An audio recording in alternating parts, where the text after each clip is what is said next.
Hey Grandmasters, Mike Amori. Welcome to the Winter 2020 update. I can't believe I'm saying 2020. Where is the time going?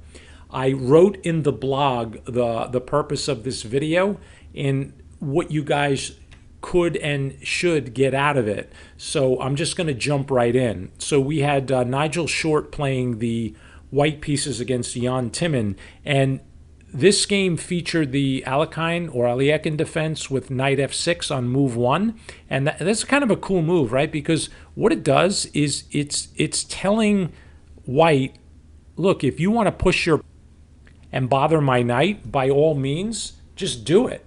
And that's what happens here. The move e5, and there's a pro and a con to this. Of course, you're going to gain a tempo and hit the knight, but the knight just centralizes and it comes to the middle, and there's a lot of ways for white to play this, and even though you can push a couple of pawns or pieces and gain some time, black's idea is to say, hey, look, after d4, at some point, I'll let you push all these pawns, but like in the game, I'm going to play d6 and I'm going to attack your center. So even though you've gained all this space, I'm going to try to prove that you've made some weaknesses in your position. And that's basically what goes on here. Now, there's a lot of ways to for white to play, and Short just plays a very, very simple idea. He just plays knight f3, and he's going to put a lot of attention on this e-pawn, especially since this pawn here that hopefully you can see my mouse toggle here.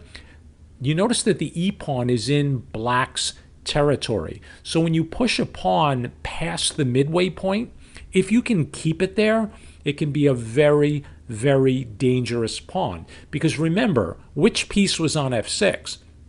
There was a knight there. So if black were to castle kingside like he does in the game, you're going to castle kingside, but without the knight protecting the king. Okay, so that pawn definitely has some power here on e5.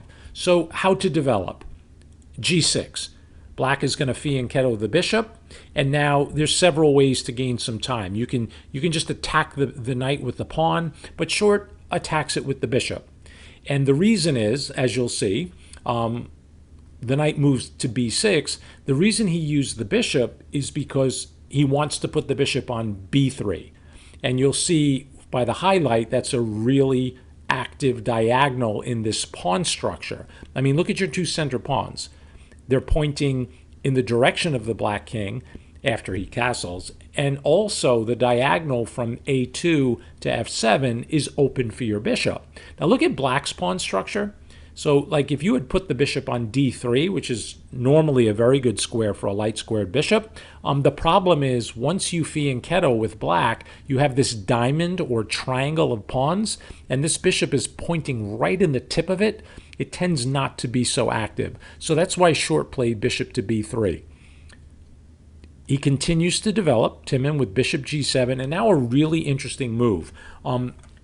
This position has been played a whole bunch at the master and grandmaster level, and the move that Short played is not the most common, but he does have a reason for playing this move.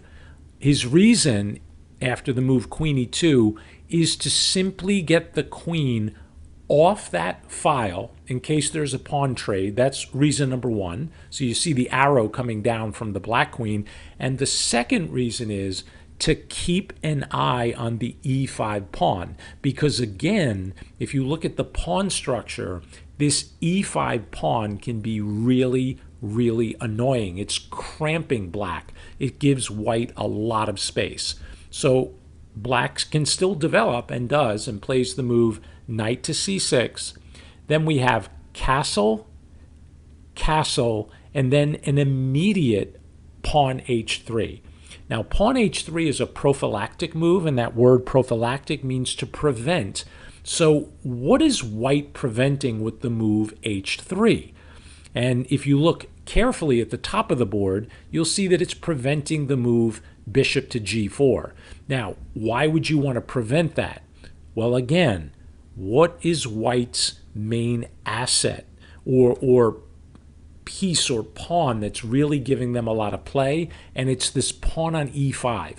If white can keep this pawn on e5, then again, he's going to keep black cramped. because he has more space.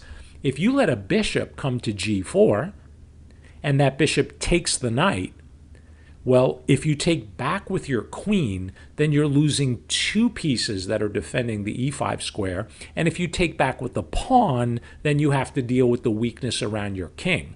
So it was a pretty good idea for Short to play h3. But I have a question for you. Let's go back to before White castled. In this position, if White had played castle, as he did, what happens if Bishop g4 was played now? Because in the game after castle, Black castles. So why didn't he play bishop to g4 now? And I know most of the students at 4 o'clock picked it up, and I was surprised to see a fair amount at 12 and 2 picked it up as well. After bishop to g4, you get into a little bit of trouble because of bishop takes f7 check. This is a very, very common tactic, and you'd be surprised at the rating of people who fall into this kind of trick. If you might as well take the bishop. You have to move your king anyway, and then you get hit with knight to g5 check. And I'll just put the king on f8 for now. I mean, you have to be careful where you put him, right? And now you get your piece back. And so not only did you win a pawn, but you also misplaced the black king. This is not going to be very easy to play for black. That's why in this position, bishop g4 is a mistake. So that's why he castled instead. And now after bishop g4, this bishop takes f7 will not work because the rook will simply take you. So that's why Short plays h3. Okay, Timman has to do something. He's not going to sit there and let White just dominate the center. So he has to find somewhere to get some play. So he tries the move a5, which is a pretty cool idea because if you allow a4, you can't do it now. You might just lose that bishop, right? Or you'll force the bishop to c4, and then black may trade this knight for this bishop. And I'm not so sure that Short wants to allow that just now because the bishop stands on a really good active diagonal, correct? All right, so what to do about that? You could play the move c3. And that gives you a little escape hatch down here. You build a nice pawn chain on top. But then, black may continue with a4, gaining more space on the queen side, and then send your bishop to that diagonal that we said was already not the most active because you're pointing at this very strong pawn on g6. So what would you do? Why don't you pause your video and try to figure out what Short did here? Okay, in the game he played the move a4. He just shut the pawn down completely and said, you know what, you're not going to move. I'm going to keep my bishop on this nice diagonal. Now the ball's back in Timman's court. Again, he can't sit there, but obviously a grandmaster of this strength knows plans and ideas what to do in this opening, but we may not necessarily know that. The first time I saw this game, I wasn't sure what to do for either side. So what does he do here? Well, if we flip the board, which I just did here, and you take a look at this annoying pawn here on e5 from the black perspective, you can begin to appreciate Timman's next series of moves. In general, when you have less space, it doesn't hurt to trade a pair or two of the minor pieces, because if you can eliminate them, then you have less to worry about. It's like having a suitcase that's not big enough for all your clothes, or it's kind of tight. Well, if you can trade one off or get rid of one jacket, you have more room to maneuver. So what he did is he offered a trade. He took here on e5. White takes back with the pawn. And could you see his next idea as black? He played knight to d4, just challenging this bishop here on b3, and it also hits the queen. So I think Timman knew that Short was pretty much forced to make that knight trade, and he did. He took with the knight, the queen took back. Now let's turn the board around. You guys amazed at how quickly I can do that? Okay, when you turn that board around, you begin to see a couple of things. One, the cramp is still there. So white still maintains this pawn on e5. So all of these squares down below here, all this room is probably going to be used by white. But black has one less minor piece to worry about. And also, white has one less minor piece to attack with. So as those pieces begin to come off the board, the fact that white has more space is not as important as it would be if there were a lot of attacking pieces on the game. Now there's a threat. After queen takes d4, the e5 pawn is attacked twice, so it has to be defended. So simply rook to e1. And now an interesting decision by Timman.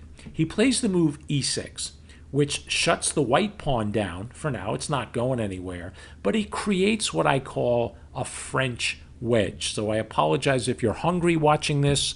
A wedge, where I come from, means a big sandwich. But in chess language, a pawn wedge is when one pawn is pushed against another. Now, why am I calling it a French wedge? Because of this. Let's look at the opening for a second. There's the French defense, correct? d4, d5. If white plays the advanced variation, and lots of variations in the French, you will see that e-pawn push into that square, and black has the same cramp. I'll just put the highlights on. That's the same exact wedge that we have in the short Timman game, and that would be here. You see it? The same exact two pawns bumping heads. French wedges can be extremely dangerous for black, because what they do is they literally cut the board in half. Everything on this side of the board, you see how I'm toggling on the queen side? It's very hard for these pieces to get over to the king side because you can't just walk through this wall. I mean, a knight can get over there, but it has to be careful. It can't just go wherever it pleases. So once this wedge is on the board, it gives white an opportunity to build an attack. And that's Short's plan. He's going to use the wedge to try to get his pieces over to attack the king. He starts with knight to d2, temporarily blocking in his dark squared bishop. Timman centralizes the knight. You notice that in some cases the knight could drop back to e7 and come into f5. You guys see those ideas? There's a whole bunch of things you can do when you have a knight on the center of the board. Okay, so why would he do that? Pretty simple. Just improve the piece. Knight f3. Oops, sorry. Knight f3. So he attacks the queen comes to c5, and now white puts his plan in motion. His plan is to attack the black king, and he begins by lifting the queen. That's like a rook lift. Lifting the queen with the idea of possibly sliding over. You see the bishop down here? You see where that's pointing? Trade off the dark squared bishop and then get in with the knight and queen, maybe even the rook, and just checkmate the king. Timman says, and offers a queen trade. And this is a real interesting moment in the game because if you pause your video, take a look. How does white win a pawn here? Okay, you should just see straight away you can take on d5. Short didn't do that. And, you know, I've seen some books and I've read a few things here where some people recommend, hey, just take the knight and win a pawn. You know, just take it. You take back and win a pawn. And it looks great. The only problem is Short and Timman, they're not computers. So why would black be willing to give away a pawn? The reason? Well, now they have two bishops. And one of them is going to come out for free and attack the white queen. And wherever she moves, black is going to pick up a tempo. And even though they're down a pawn, and white is probably better here, but they're certainly not winning. And if you give a grandmaster two bishops in an open position, you'll notice there's only one center pawn left. And this is no longer a wedge because this bishop can move, which means this pawn that's way up here can get attacked. So black is going to get a lot of play for that pawn. So back here, when Timman offers Mr. Short the trade of queens, Short says, no way, and blocks with his bishop. a really cool idea. And he had to know that Timman was not going to sit there. And what does he do? He drops his knight back to b6 and says, hey, look, you either protect your bishop again or the queens are coming off. And then an amazing concept, pawn to b3. And when you put that pawn on b3, you're telling black, I'm not trading the queens. The bishop comes off, and please do not trade with your queen, because if the queens come off and you have this pawn structure on the queen side, you're going to have a hard time pressing through here. Black has to be at least equal, if not a little better here, because they have two bishops, and white has a ton of weaknesses. But if you play like in the game, after knight takes c4, pawn takes c4, you have the same terrible pawn structure, but something interesting happens. The queens stay on, and white has a very clear plan. Attack the black king. Now, what to do about it for black?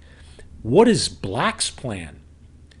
They did damage white's pawns, but in return, it's hard to find an active plan for black. They have to worry about this bishop coming to a3 and skewering the queen. So that's why Timman just gets his rook out of the way and puts it on e8. And but here, white's plan is just demonstrated beautifully. First thing, you could go right after the king, but he plays a little timeout, and he says, okay, what is black going to do next? If they could, which piece would they improve? And what's your answer? It should be this bishop up here on c8. If you can get the bishop to d7, where do you think it will go next? To c6. And once this light square bishop gets on this diagonal, remember, white doesn't have a light square bishop. That bishop is going to rule all of these light squares. So their plan would be pretty simple. And Short says, rook to d1, stopping the the light squared bishop for black from developing. Queen c5, very flexible move, because now the queen has the option of someday challenging the white queen on this diagonal, or joining the bishop in case the bishop comes on this diagonal, and also having the option of still coming back on the dark squares in case she's needed. Short goes to h4 with the queen. Please do not try to win this pawn with your bishop, because you'll get hit with bishop a3 and your position is just going to collapse. So Timman does not do that. He plays b6. His idea is pretty simple, going to develop the light square bishop. A quick timeout, an in-between move, bishop e3. Hits the queen and asks her, where are you going? He probably should have stayed on the dark squares. I'm not adding anything new to this game. There have been tons and tons of people that have analyzed this game. And most of them agree that the queen should have stayed on these dark squares where Timman was going to be attacked. But he played more actively and played the move queen to c6. His idea is very aggressive. You should all see what his idea is. He wants to put his light squared bishop on the diagonal with the queen. He wants some counterplay. But the problem is, after bishop h6, there's just too much pressure on those dark squares. So the game is going to turn pretty quickly. Don't take the bishop. If you take it and the queen comes in, you're just asking for trouble. Knight g5 is a threat. Rook d4 is a threat. So Timman says no, and does a really cool idea, demonstrates that you can just drop the bishop back. So it looks pretty weak up there, but as long as this bishop stays on this square, the queen can't get in. Okay, rook to d8, taking advantage of the fact that the light squared bishop hasn't moved yet. Can black trade rooks? No way. You'll get mated. Pause your video if you don't believe me. You cannot take that rook. So he develops his bishop so the rooks are connected, and then rook to d1, the a rook, so that the rooks are protecting each other, and you can't trade those rooks up there. You're gonna get in big trouble. So bishop g7, now trying to relieve the pressure, and now one of my favorite moves in the game is simply rook to d7. And when you lift that rook and don't offer black the chance to trade, what do? They have absolutely no active plan. In the game, the move rook f8 was played, and I want you to pause your video. A lot of people who have seen this game, a lot of students in the past, have asked, "Hey, look, I heard that when I'm getting attacked, one of the key concepts is to offer a queen trade, because I heard, and correctly so, if I could get the queens off the board, even if it costs me a pawn or two, the rest of my pieces can activate, and without a mating threat, maybe I have some chances in the endgame." Well, that's good, except for tactics. What can black play here? Pause your vid. Ouch. Rook takes f7 is a crushing move. Crushing. If you take the queen, the bishop gets captured with check, and if the king takes the rook, knight g5 wins the queen. If you try to back up your bishop, rook takes bishop, an exchange sacrifice. Rook takes, and what's white's winning move? Again, pause your video. Queen e7. No way to stop checkmate. You can block the queen, check, have to take, have to block, and then game over. That's why in this position, he didn't offer a queen trade. He played rook f8. Off come the dark squared bishops, and now rook to d4. No trading. No way that queen's coming in. Rook goes to a8. Queen f6 check. King g8, and one last problem to solve. How on earth do we break this down? Because if we can break these pawns down, we can get to the king. Please do not move this knight to the wrong square. You can get checkmated in one move. I've seen that happen. So what does he do? h4. Just trying to break everything down. h5 was played. And just an unbelievable sequence of moves.